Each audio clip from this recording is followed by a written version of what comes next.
I'm here though to introduce and have a chat here with our young animators. Okay, hi, I'm Dani Bowman.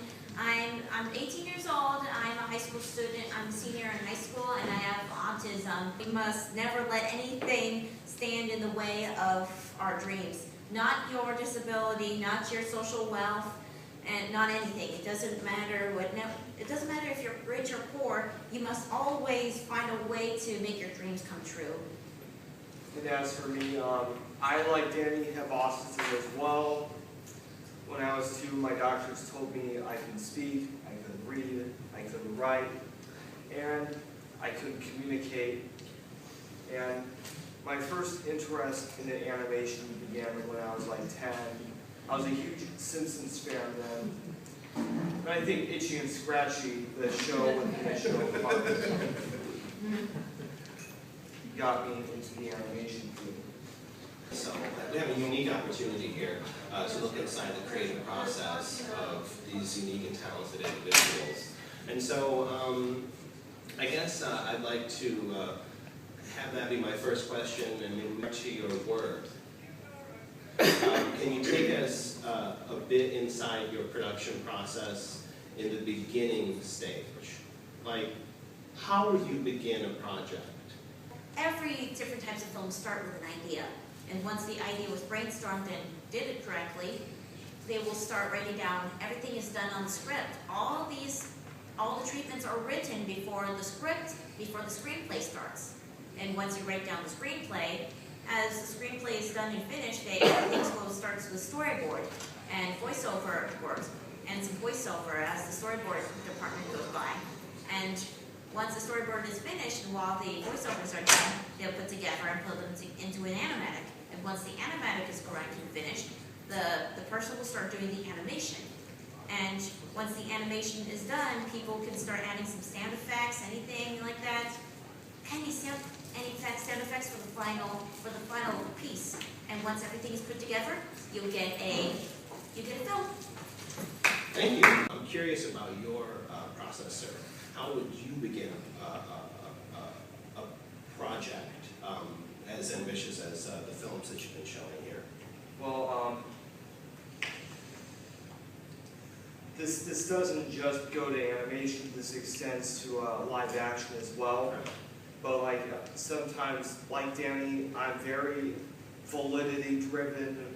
When before I even attempt to write a screenplay, I'll research what era, just to get the validity, just to have this sort of authenticity. And from there I start working from that. But like one of the some of the filmmaking experience I've amassed was when I was 11 going on 12. We filmed for about 12 hours doing the live action segments of the short film I did called Pelican Pete. I was mentioned twice in 2 of the local newspapers here, the Florida Times Union and the St. Augustine Record. But you know, since some of the animators that I had in mind to do this are preoccupied with other projects, I even got in touch with an ex-Disney animator named Dominic Carolla. He has his own animation studio called Premise. That is a unique opportunity that you have here in Florida, certainly being close to Orlando. Eric, can you take us a little bit inside your process? Created all the animations in the computer in virtual space in 3D. And we took all the frames of the animation and placed them on these spiral patterns to build up these sculptural forms.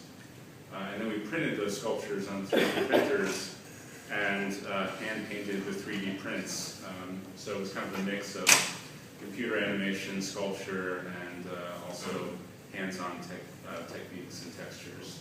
And then I take those sculptures and spin them in front of the camera and shoot them in real time, so it's kind of also a mix of live action and animation. Yeah. So what filmmakers would you say are perhaps the biggest influences on your work? I have like plenty of them, but toughy, but like maybe top one or two perhaps. Oh, with Disney, Lance, etc. And even filmmakers like David O. Russell, and it's kind of a pretty diverse influence, Sure. set of influences. I got very much influence in Japanese animation. Sure. Like for example, I've got interested to Hayao Miyazaki. Miyazaki, sure. Some Hayao Miyazaki and some animators and some Pokemon animators from the Pokemon company. So I'm pretty get also inspirations from CG animated films from Rich Moore's Disney movie Wreck-It Ralph. Sure. All of my animations, especially the characters, were influenced by video game characters, usually like 2D or 3D, like WarioWare or something like that. These characters are just really great and very more bonded to the Japanese animation industry.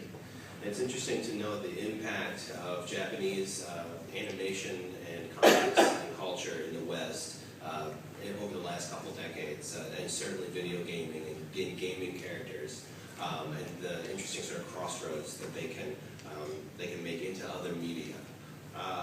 Wreck-It Ralph is a great example where you have video game characters who become the stars of a motion picture. Well, I'm afraid that is the time that we have allotted for our panel. I'd like for you guys to thank our presenters here today.